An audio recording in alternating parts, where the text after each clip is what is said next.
I'm meteorologist Austin Cheney here in the 13 WMAZ Weather Center, and new this morning we have a brand new tropical depression that is developing there just south of Florida, and this system has the opportunity to bring us some rainfall over the next several days. Let's go ahead and get you updated on the latest this morning. Again, this is a tropical depression, number 19 of the year. How about that? And the system is slowly gaining strength south of Florida. Pressure's down to 1,004 millibars, and winds right now are sustained only at 35 miles an hour, but the system is producing some tropical storm force gusts. Here's where the storm will be heading over the next several days. So over the weekend, it will emerge over the Gulf of Mexico and intensify into a tropical storm. Sally is the next name on the list, so you'll likely be hearing a lot about Tropical Storm Sally over the next several days.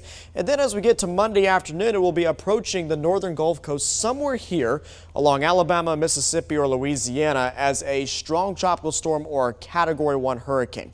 So that's the part of the forecast that we have some decent confidence in. Then there becomes some uncertainty as the storm is really going to slow down and meander around here over the southeast as a remnant low.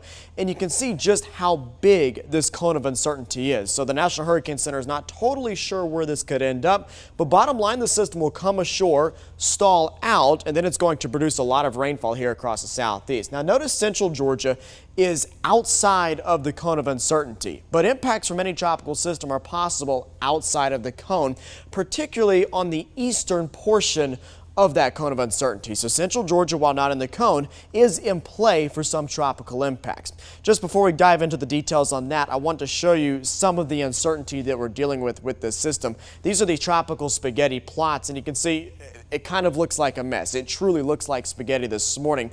Each one of these lines shows where the system could go. We're looking at a wide variety of possibilities. For the time being, we know that there's a chance for some significant rainfall across the southeast and even here in central Georgia, so we're going to keep a close eye on this system. Now let's talk about the Georgia impacts. The part of the forecast that we have a real good handle on is what's going to happen today and tomorrow. So while we're still far away from the tropical system, we'll likely just see the regular routine of afternoon showers and thunderstorms. So Future View shows that as we go into the afternoon, a couple isolated heavy downpours are possible through Saturday afternoon. We dry out overnight, and then Sunday, as the system starts to move into the Gulf, we could see some of the outermost bands start to rotate through central Georgia.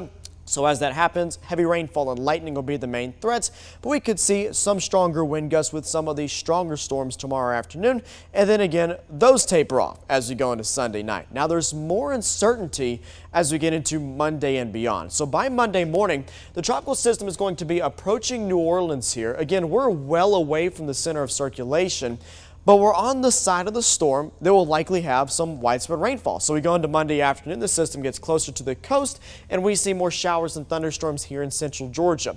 Now notice what's happening as we get into Tuesday. The system is really not moving very much. So as the system stalls out, we're just going to continue to pump in all of this tropical moisture right into the southeast.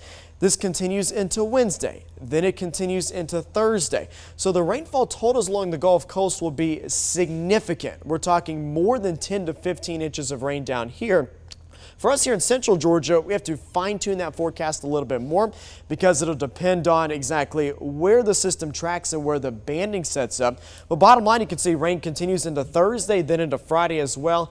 And even Saturday, as the remnant low skirts off to the east, we're still looking at some rainfall chances here at home. Now check out these rainfall totals. The most significant rainfall totals will be back across the Gulf Coast. Look at Mobile and Gulfport, where they could see 12 to 20 inches of rain. That is not outside of the realm of possibilities. Now look back in central Georgia. As that remnant low skirts across our area, we could also see some significant rainfall totals. So while I don't want to pin down a number just yet, just know that depending on the track of the system, the rainfall totals could be kind of high. So the key messages this morning, there's a high level of uncertainty that is typical with new developing tropical systems. It could make landfall as a strong tropical storm or a Category 1 hurricane along the Gulf Coast, and we could see some heavy rainfall locally. There's a ton of information to digest this morning. We'll keep you updated every step of the way as we go through the day here at 13 WMAZ.